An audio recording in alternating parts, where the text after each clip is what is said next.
Buba became our ward just over a year ago. At first, he scared the volunteers because, being a purebred Caucasian Shepherd, Buba is quite large and has a very intimidating appearance. Getting to know the dog better, you start to understand that he is remarkably intelligent, friendly, and well-behaved. Buba immediately gives off the impression of a former family pet.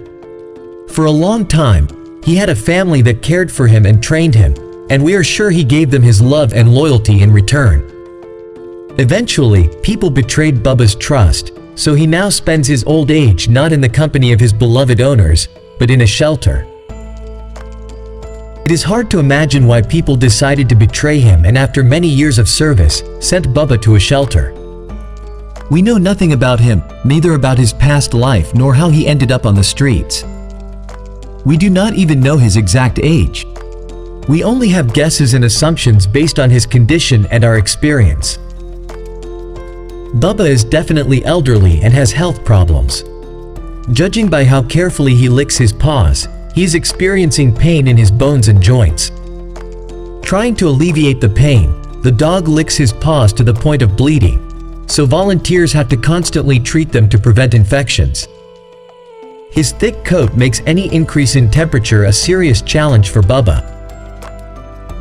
Volunteers try to brush him as often as possible, but providing the proper care for such a dog in a shelter is very difficult. Buba is well behaved, knows commands, and walks excellently on a leash.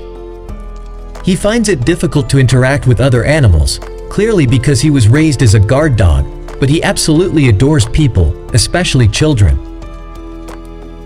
We cannot understand how someone could abandon their dog to rot and spend the rest of its days in a shelter, knowing that he is old and sick. How could they treat their family member, who lived with them all his life and loved them, in such a way? It is amazing that Buba is still alive.